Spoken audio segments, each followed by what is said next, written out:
Hello, and welcome to the very first episode of Please Don't Hate Me. I'm Jean. I'm Alex. Hi, Alex. Hi, Jean. This project of ours started about a month ago when Alex decided it would be a great idea to ask her Twitter followers if we should start a podcast.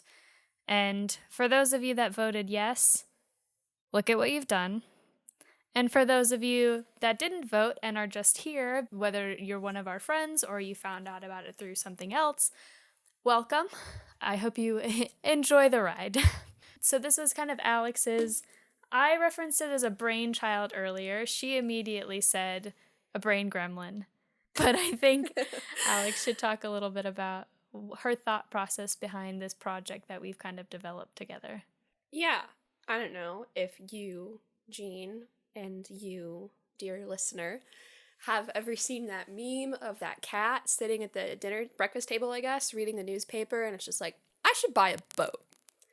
That is the, crux of how my thought process works. It's just, I'll just be sitting somewhere, and I'll have an idea, and it's like, maybe not, file that away for later, and some of them it's just like, hold on, maybe I could buy a boat. And that was kind of what happened with this podcast, was I was sitting somewhere. I assume I was working. Just like, Gina and I could start a podcast. We've had enough weird stuff happen. So... a little bit of context. Alex and I have been friends for pretty much our entire college careers. From that, we both kind of learned and made our way through into the entertainment world.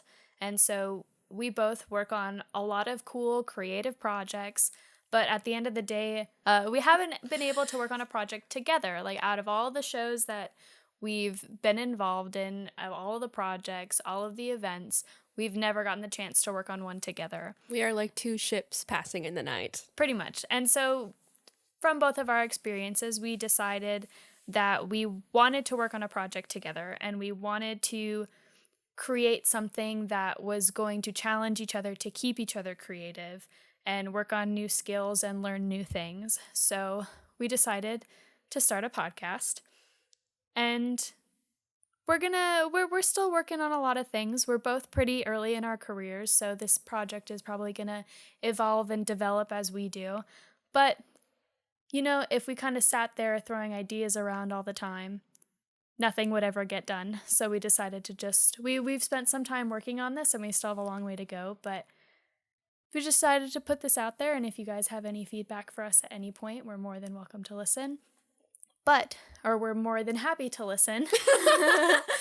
But that being said, we're going to start with the first segment that we've developed. We kind of haven't come up with a name for it yet. In my brain, it's always been Tell Me a Thing, because I think that phrase is hilarious.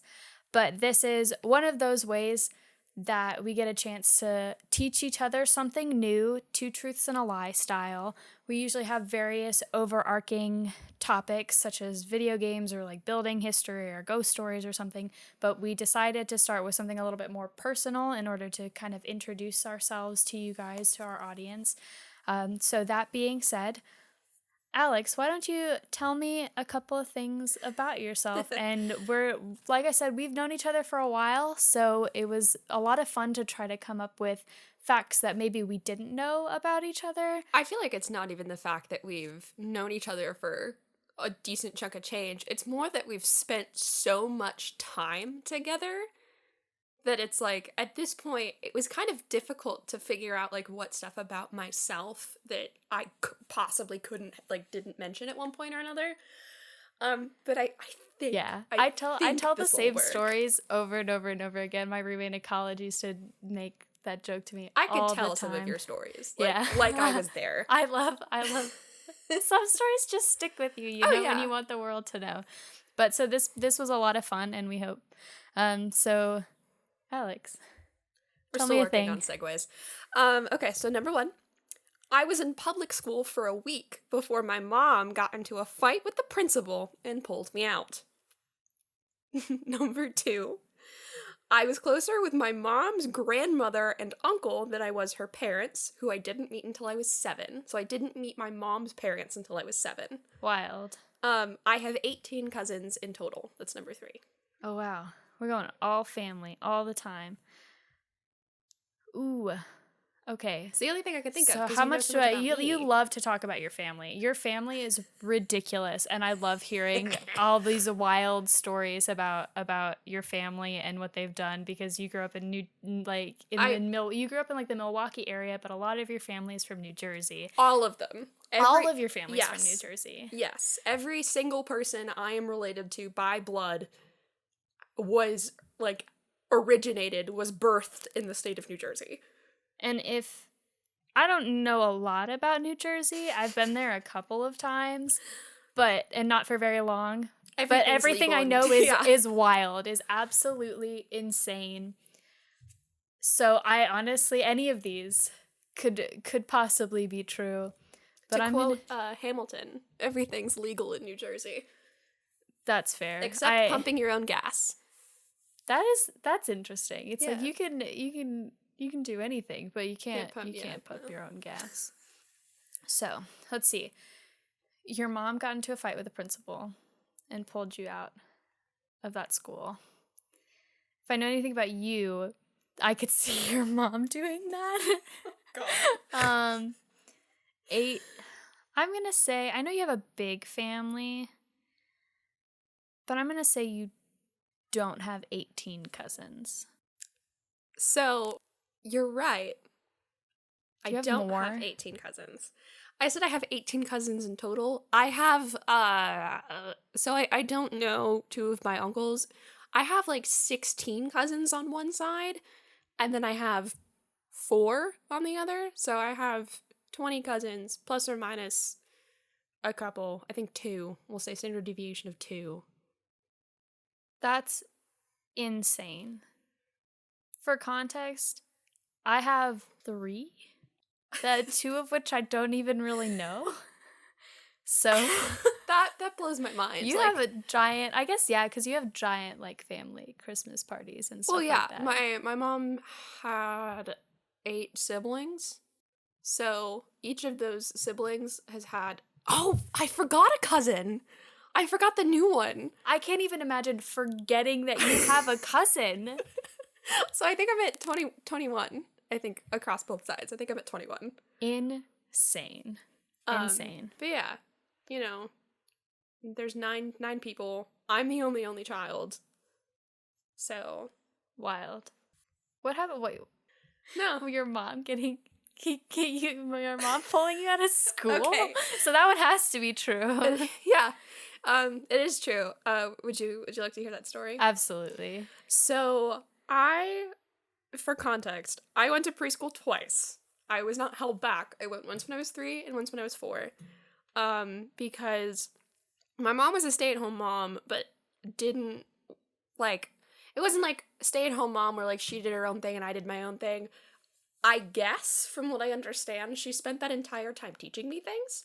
So, like, I have this really vague memory of, like, her, like, leading me around the house, and there was sticky notes attached to everything so I could, like, learn how to read and, like, learn what stuff was. So, by the time I was in kindergarten, and I had started at, like, our local public elementary school, I was reading at a 2nd grade level. And when my parents saw that, like, the first week of kindergarten was, like, learning how to hold a pencil and writing your name, which was stuff I had learned how to do when I was 3, they were like, hey, are there any accommodations that, like, could be made for Alex, because she's not being challenged, but she's operating on a different plane of existence than the rest of these children. And the principal said, no, absolutely not. We don't encourage that kind of thing here.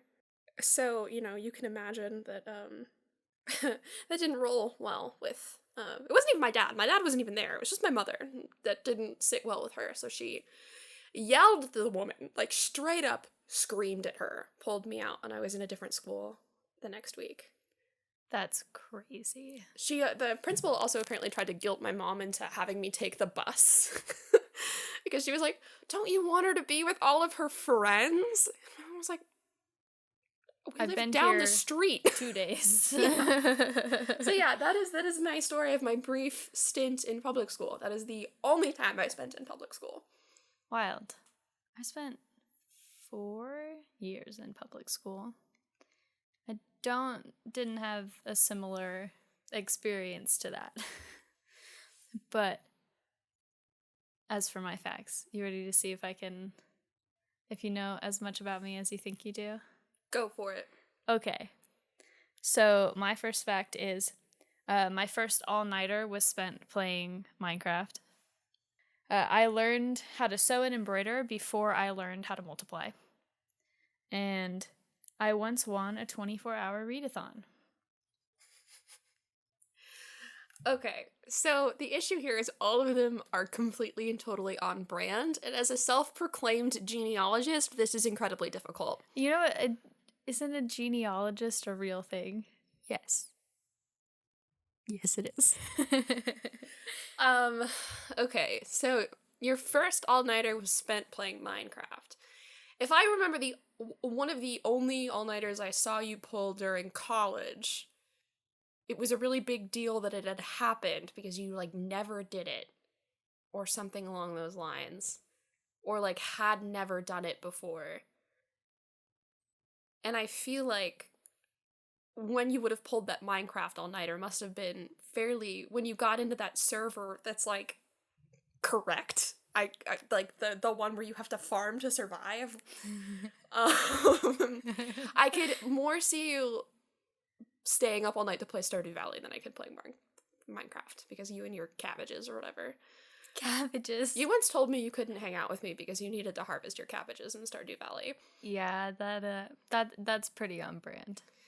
The 24-hour read-a-thon, I could see you doing, sort of? I don't know. I could see you doing it out of a sense of obligation, but not for the sake of enjoying it.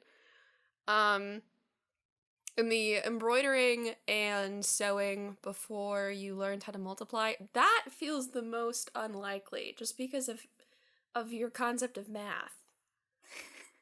Like, I'm thinking that I learned how to do my multiplication tables in, like, 2nd grade, and that means you would have learned to sew and embroider pre-2nd grade. And you're good, but I don't know if you're that good. Wow. What an insult. What an insult. Can I ask you a question? Are you that hung up on this? Yeah. Yes. What did you read during the 24-hour read-a-thon? Oh. It was in high school. So I was probably reading The Raven Cycle. It was probably at least one of the books that I read. Okay, I'm gonna say the 24-hour read-a-thon is the lie, because I feel like I've heard every single one of your high school stories and you've never mentioned a read-a-thon before. Okay. So I, in fact, have never won a read-a-thon, but I did partake in a 24-hour read-a-thon every day or every year for 4 years. How do you win a read-a-thon? Well, so the way that my high school did it was you signed up, you were in teams of 2. And it was in the library every year, which was great. They had 24 teams. You got to pick your own location. Like, they laid out, like, plots in the library, and you got to, like, pick your location by your team number. And you got to bring in whatever you wanted, like snacks, and you could make blanket forts and stuff like that. You brought all the books you wanted to. It was a whole bunch of fun. And there was, like, food all 24 hours and stuff like that. And then you and your teammate had to switch off reading. So somebody had to be reading out loud at all times. And then... Out loud? Yeah. Because that was how they proved you were reading. So you had to be reading out loud. And then your other teammate could be doing literally anything except for sitting down. They had to be standing. Yeah. Because it was like you couldn't, like, sit down and, like, relax or whatever. Yeah, it was actually a lot of fun, because then you and your team got to decide, like, how you would switch off. So you would, like, how you would come up with signals for what you said when you needed to, like, stop reading, or if you needed to, like, sit down or whatever, like, start reading to sit down. And then once you got to midnight, I think it was, so up until midnight, it would like start in the afternoon after school, like after a Friday, and or it was either in the afternoon or in the morning. I can't remember. I feel like it ended like a Saturday morning, so it might have started like Saturday morning and then ended Sunday morning. And up until like 10 o'clock or midnight or something, there was an hour in the evening where if you'd gotten out before that, your team would have to go home. But if you got out after that, you could stay the night. So a lot of teams would read up until that point and then just like drop their books and say, we're out. Because they would make like a big announcement about, hey, okay, this is the hour. And everybody knew what that hour was. And everybody would like drop their books. And then you would just hang out in the library all night and play video games and watch movies and like eat food and stuff like that. I made 2 videos like when I was learning how to use Final Cut Pro. Those were though like I like shot footage and like edited videos of my friends' time and I like at these readathons. So I never actually won. The first year I did it, we came really close. Like when you get to the 24-hour mark, or when you get to the 23-hour mark, they would kind of go into like a sudden death where they would have like challenges and stuff where it made it really hard for teams to continue on.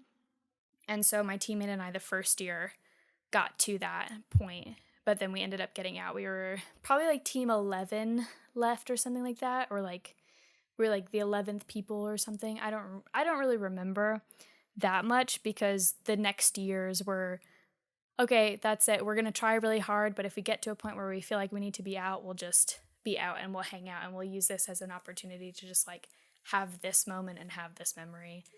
But yeah, as for Minecraft, that was absolutely the first all-nighter I pulled. Was the very first day I played Minecraft. And I wish I still had that base that I built because that was a really cool base. It was one of those things where I was playing for so long. I had been sitting in my bed playing and I played into the night and then I wasn't really looking at the time and then all of a sudden the sun was rising Oh my God. through my window and it was like 5 a.m. and I was just kind of like, oh no, this is what that feels like. And at some point, I don't remember how long I stayed up after that. So it might not have been like a true 24 hours, but it was definitely the first time that I saw the sunrise the next day because of Minecraft. I love Minecraft. That is the one game that I could go back to. I could pick up at any point and just play for hours. You and your farming simulators. Yeah, it's true. I actually have never played like Farming Simulator. I much prefer Stardew Valley or Minecraft or something like that. And then sewing, I have been sewing for as long as I can remember. I just don't practice all that often. So like you said, I'm not that good. I've not dedicated my life to embroidery, but I've known for a very long time. You know something that Alex has been doing for a very long time though? What has Alex been doing for a very long time? Reading fan fiction. I forgot about this. I was legitimately scared. I was like, I don't remember what the middle bit is.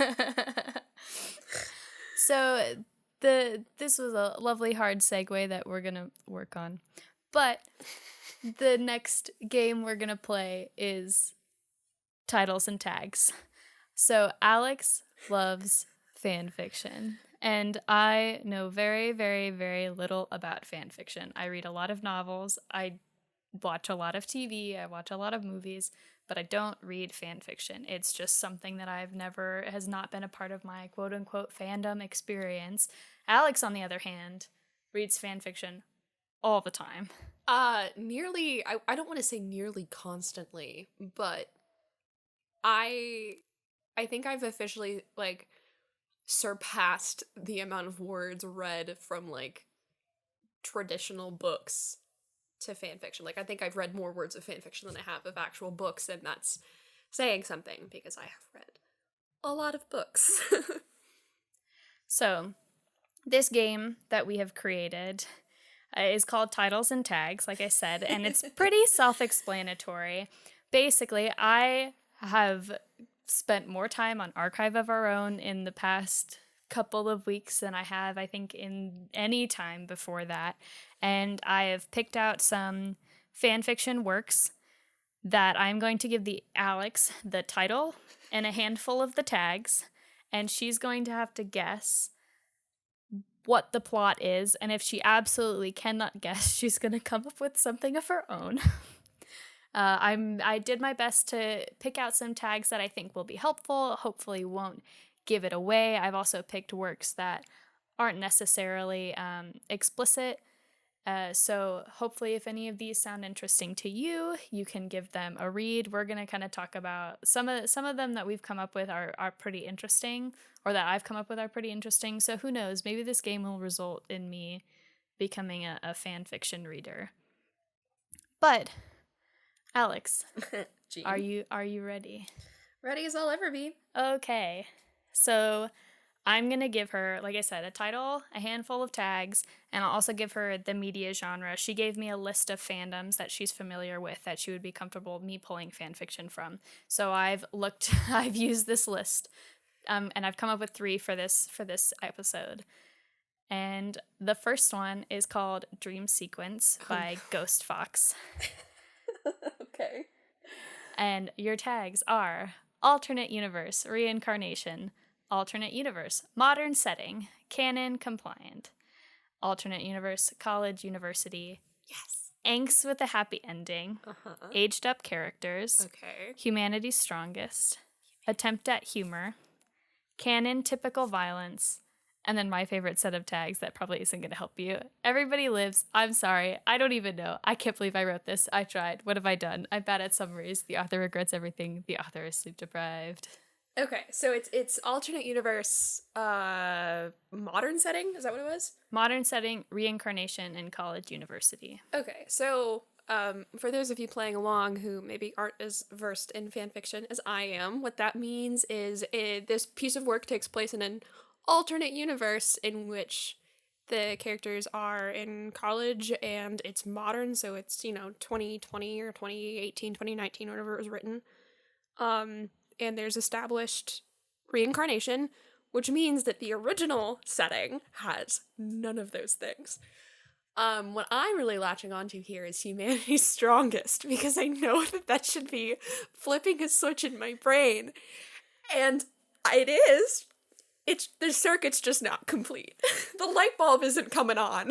I try to make it challenging, but I also try to throw in, because some of these tags on these fan fictions are so funny, which is why I included the ones at the end. They also include lots of names of characters, which I don't want to give those away, Right. but if there's something distinct, like humanity's strongest, about the universe that should, like Alex said, flip a switch in her head. I'm stalling a little bit in this explanation to give her time to think. No, I think I've got it. I think I've got okay, it. she thinks so. If I remember correctly, and it's been a very long time since I've watched this show. Yeah, it is a show. It's an anime. I meant to say that she gets the media genre too, if that helps her. It is an anime. Yeah, it's definitely Attack on Titan, because the Survey Corps is touted as being humanity's strongest. So I guess what this means, aged up characters would make sense with the college thing, because I think they're teenagers, which is really messed up to think about.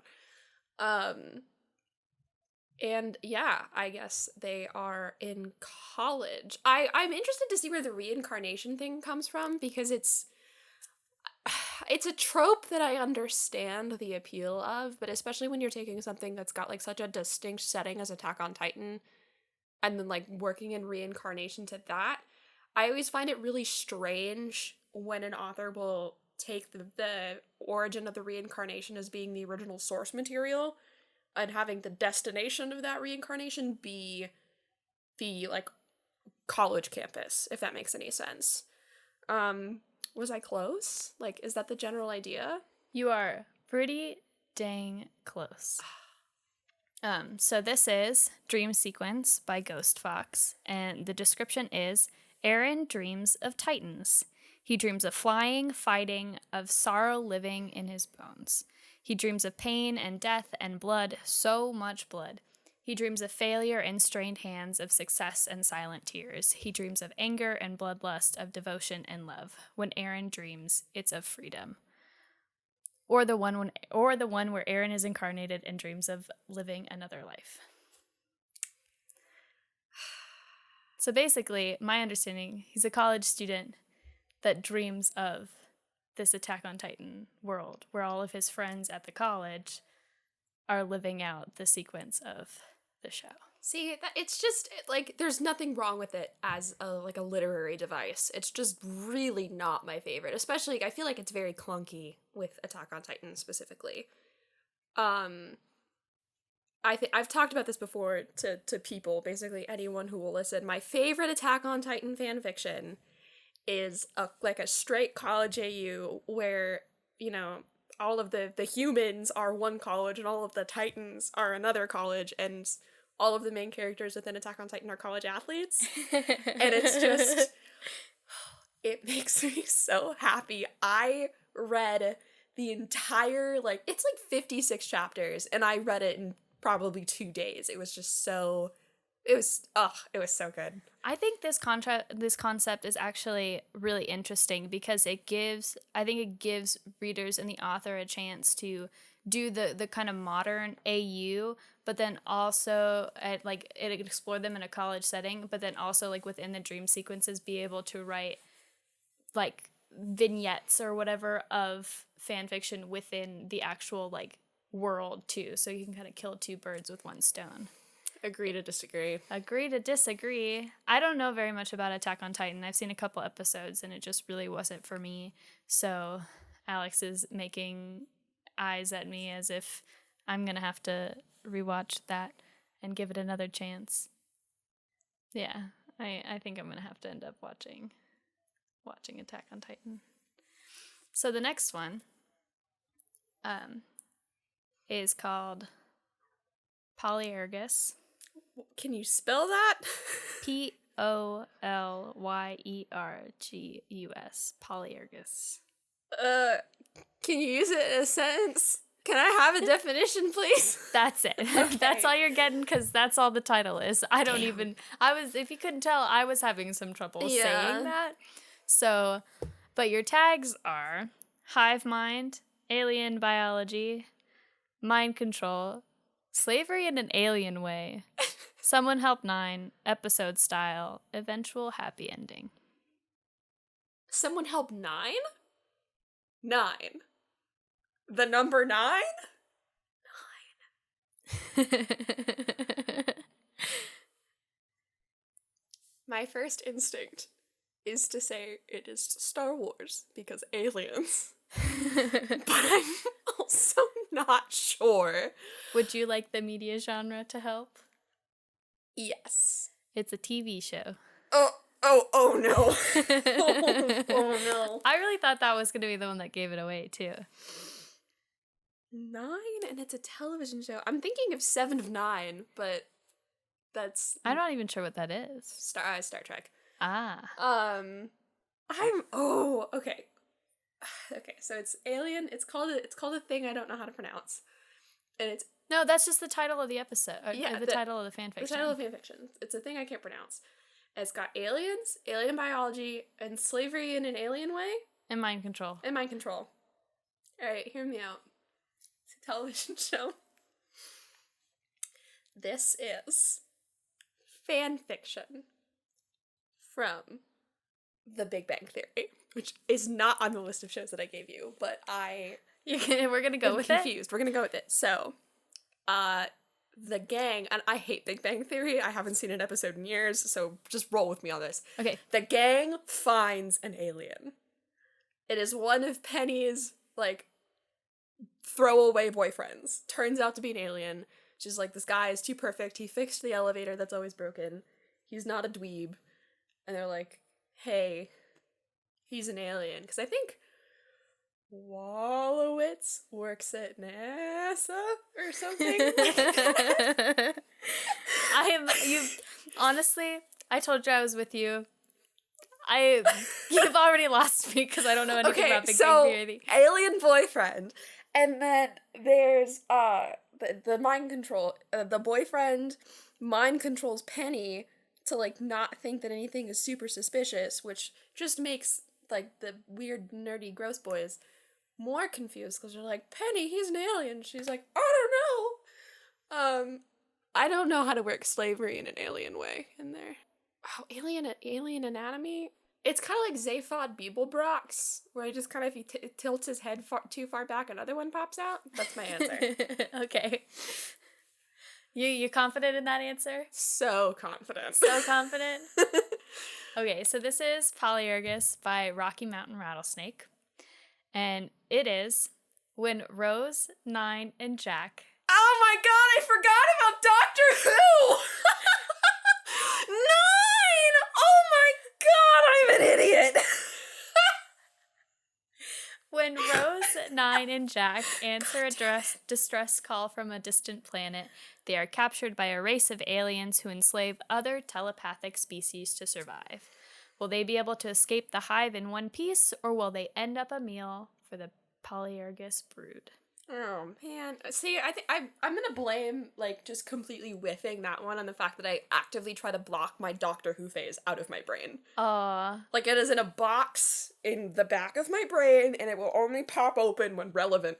The fact that Doctor Who is on HBO Max is amazing. I have also lately really not talked about Doctor Who, but honestly, with that being back, 9 is my favorite Doctor, so I'm probably going to go back and at least watch that season because it's so good. It is so good. Okay. This last one was going to be the challenge one, so... Oh, great.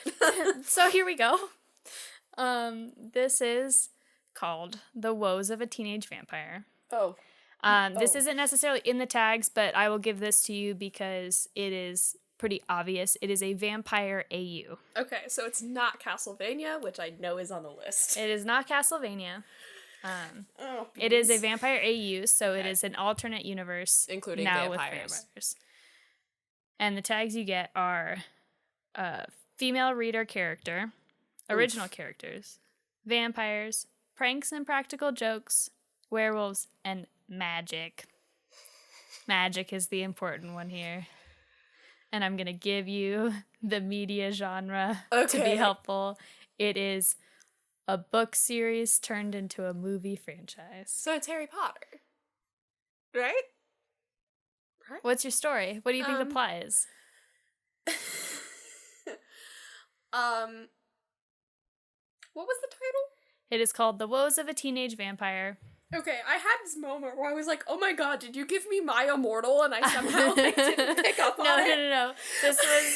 This was posted yesterday. Okay, so thank God. You probably have never seen it. Okay. Hopefully have never seen it. And then, because that would be no fun. Yeah, so you said it's a reader female character? Correct. Okay. So, I am surprised you found a reader fic. I know. I thought I'd change it up a bit. Yeah. So explain to those of us that don't know what fan fiction is. So what those a reader of you fic who is. didn't spend your formidable years reading Harry Styles reader fics on Wattpad. Wow, that's hit a little close to home for you there, didn't it, Alex? Shut up. Basically, like reader fics, self-insert fics, or commonly known as YN fics, are it's exactly what it sounds like. It gives you, the reader, space to insert yourself into whatever story you're reading and whatever universe you're reading. And I feel like they get a lot of really bad rap just in the fanfiction community in general. But I will say, when done well, they can be very good, because it essentially wraps the concept of like a self-insert into an actual like original character. But I think a lot of that has to deal with I would guess probably the age of the person who's writing it. That's fair. I can get with that. Yeah, a lot of like the YN fanfiction that people rag on is like the band fics, so like One Direction, like my mom sold me to One Direction, and like oh man, we could Okay. So anyway, so I tell me digress. about this Harry Potter reader fic. I don't like the way that you're saying that. Okay, so magic. All right, we're just gonna roll with it. So I'm going to say, so you said it's Pranks and episodic. Okay. Pranks and Practical Jokes was one of the... Pranks and Practical Jokes. So, okay, let's say that this is a Marauders era, like, self-insert thing, because I know those are very popular, to try to give some female diversity in the Marauders, because we have, Lily Evans, and that's it. I'm so sorry. I don't know why I am the way that I am either. No, we love it. I love it. Because, like, Pranks and Practical Jokes, like, to me, that's where that would come in. Werewolf, obviously, because you have Remus Lupin. Magic, because Hogwarts, duh. And vampires, because I think that's the only thing that's missing from the canon of Harry Potter, is, like, there are no vampires. That we know of. That we know of. Yet, nobody said that to J.K. Rowling. I really don't want her to fuck up my childhood anymore. She was ushered. Hashtag yikes. Hashtag yikes. I have a lot of feelings. Anyway, sorry. Yeah, so I feel like it's someone, finding a way to cheekily slip in some vampires into Harry Potter. I don't know. I'm like putting a lot of hope into this because there's so many good Marauder era fan fictions out there that lovingly play on the dynamics between all of them, and it just makes me so happy. And all right, break my heart, Jean. So, The Woes of a Teenage Vampire by Hugo Falcon is in fact a Harry Potter fanfiction. Okay. The description is, raised by your pureblood family in France, you believe that like your brothers, your parents, your grandparents, like your brothers, it's okay. Like your brothers, your parents, your grandparents, and their grandparents, you'd be headed to Beauxbaton. As it turns out, life had other plans. Now afflicted with a unique condition, you must navigate a new country, hide your condition, and if that wasn't complicated enough, you still have to deal with the regular teenager experiences as well. And to make matters worse, a war is coming. Can you make it out alive? So you're a vampire going to Hogwarts. Yeah, that's basically what I figured it was. It is more Harry Potter era as opposed to Marauders era. Wishful thinking. But yeah, a lot of these tags have character names in them, so I didn't want to give too much. I felt like the Pranks and Practical Jokes would have been helpful for the Harry Potter-esque to get you on that track. Honestly, what got me there was magic. Actually, we're gonna get a little serious here for a second. Ooh. Like legitimately. So there is a Wizard Rock song called I think it's just Teenage Werewolf, or I'm Just a Teenage Werewolf, which is what made me think Marauders era. That was done by a guy within the Wizard Rock community who has since been outed as being a child predator. Whoa. And it was a very big deal when that happened because, like, I think that community is very small and everyone kind of knows each other, and some of us were alone in like convention rooms with this person and other young teenage girls, and it's just terrifying. Anyway, that's how I got there. Whoa. That is so terrible. Like, that's why we're gonna continue off this segue just because it's a lot of what I've been listening to in my free time. Is that happened. There's 2 or 3 people in the Harry Potter community who all got ousted at the same time for stuff like that. But now it's happening with the for lack of a better term, the blood on the dance floor guy. And it's kind of a similar thing where, like, at that age, I had listened to a couple of their songs. I was like, oh, they're kind of cool. And it's like, oh yeah, this guy is doing and has done terrible things to young women. And it's awful. And I hate it. And it's a reason I really want 2020 to be over. Oh yeah. So, let's generalize about men.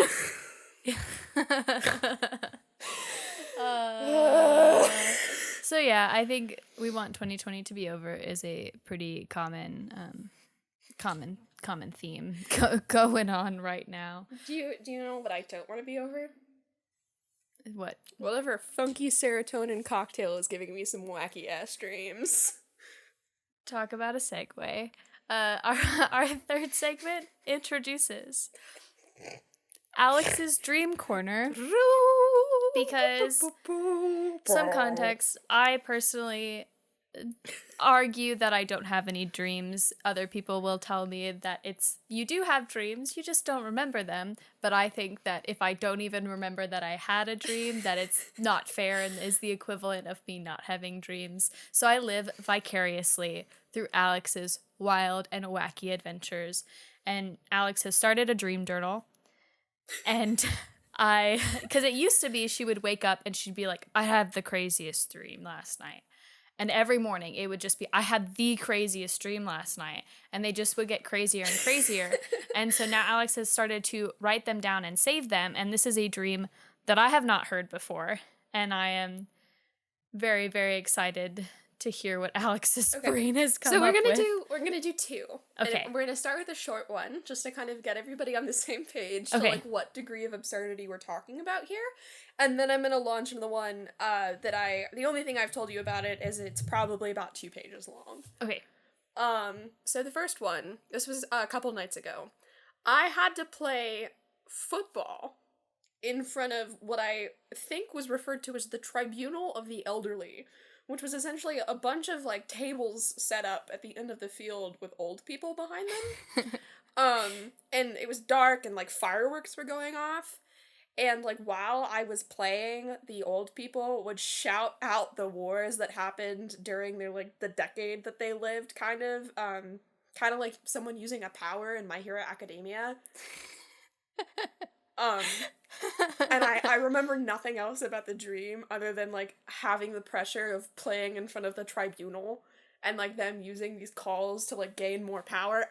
I don't know. So this is the context. This is the kind of stuff that goes through Alex's brain. Some of them are a little bit more narrative than others, and I think those are the best ones. And so... Are you ready? Oh, I'm so ready. Okay.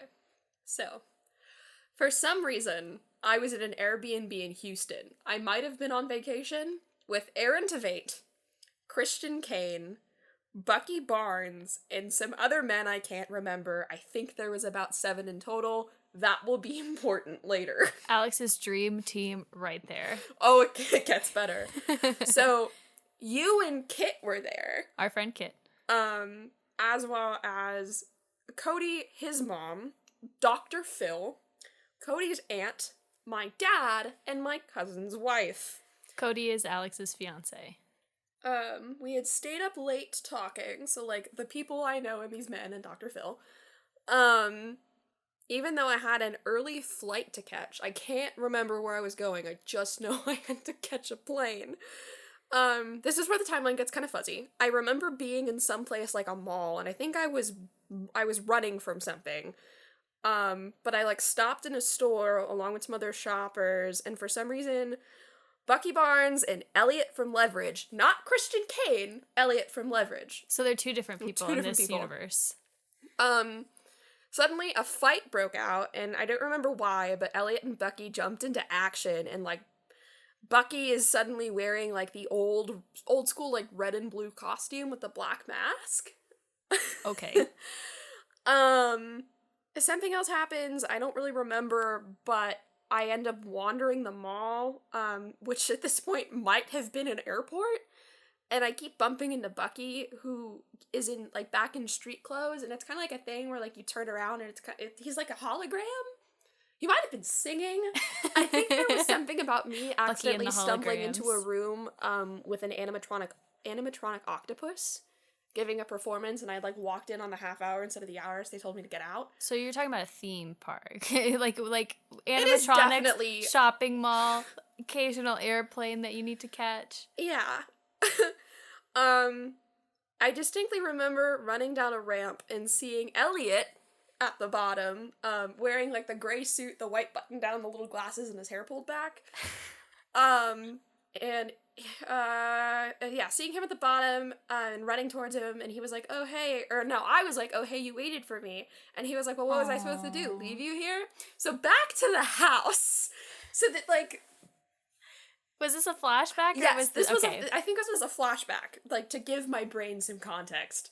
So back at the house, the Airbnb in Houston, I think I slept on a mattress with Kit that was on a loft. I woke up early and immediately tried to make coffee, but the machine was super confusing. It was one of those like fancy home coffee experience. So type this is a things. nightmare for you because you can't get your coffee. We're gonna get to the nightmare later. Oh no. And I said, this is a direct quote, the thing I hate about expensive stuff is there's never enough buttons, because I guess there was only one button. So somehow I am whisked away by Elliot through the backstage of this house, like literally like a backstage of it was like the backstage of where I work. So it's a lot of concrete and like pipes and electrical wire. Where Elliot exists during heists. Yeah, and storage rooms. And he led me to a conference room. We have some sort of conversation as we're walking, and he's telling me about how he got hit on the nose. Like he has a scratch going up like the left side of his nose from about the bridge to the nose hole. Nostril. There we go. Happy I can help. In the conference room, I am told I will have to pitch myself to the guys as kind of a dating game. This is where those 7 guys came in. Oh, Darren no. Chris was also there. Elliot/Christian wasn't there. So he had led me to this conference room and then disappeared. I forgot what the first prompt was. But for the second, the question was, like, the question I had to answer as part of my pitch was, what predator would I be?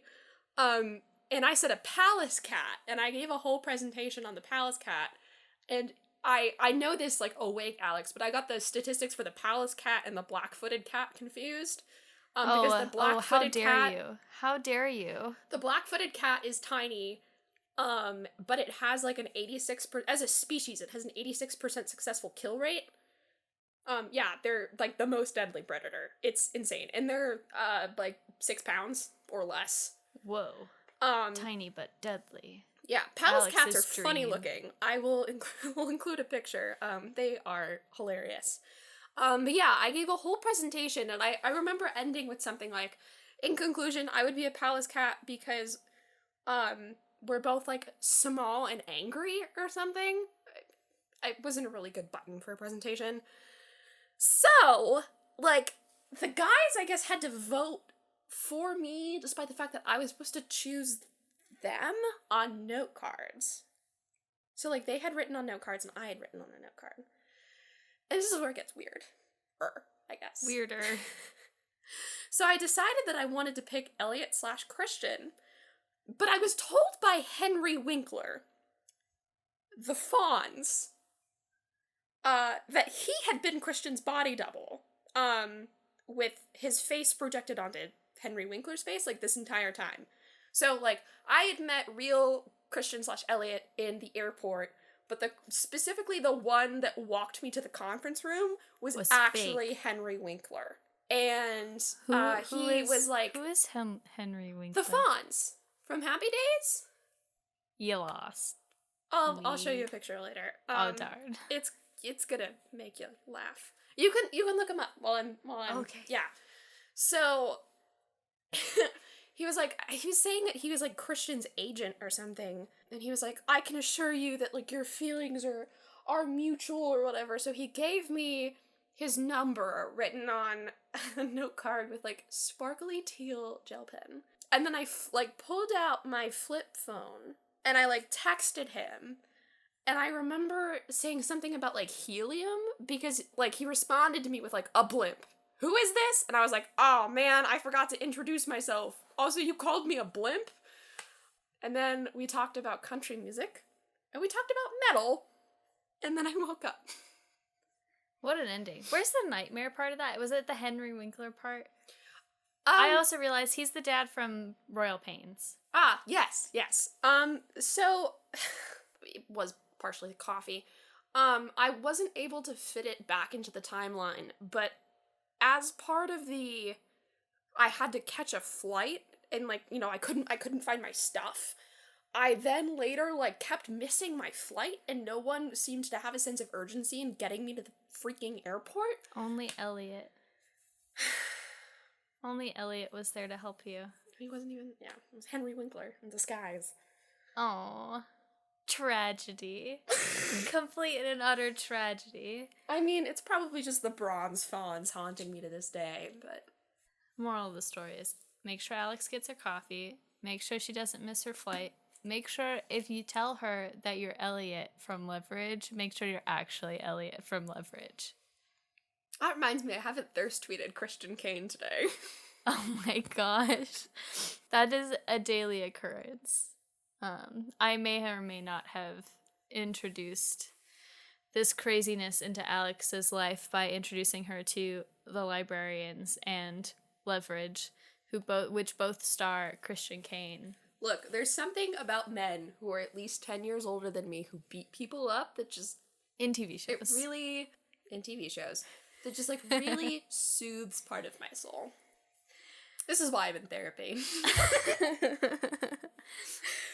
Well, so I think that's a pretty great note to end this on. Thank you so much for listening to the very first episode of our podcast. We really appreciate you supporting our creative endeavors. If you ever want to interact with us on social media, you can find us on Instagram and Twitter at pleasednthateme. There's another thing that we kind of wanted to touch on before we finished. As we're recording this episode, the protests against police brutality, specifically against the death of George Floyd, are happening currently throughout the United States, and Black Lives Matters protests are in fact happening throughout the world. And we wanted to touch on that because everybody has a voice, and right now it's important to use your voice to amplify the voices that really need to be heard. Like we kind of mentioned, 2020 has been a crazy year, but this is something that has been going on for a very, very long time. If you can financially be able to support any bail funds for protesters in your area, please do so. Please look up those resources. Contact your representatives.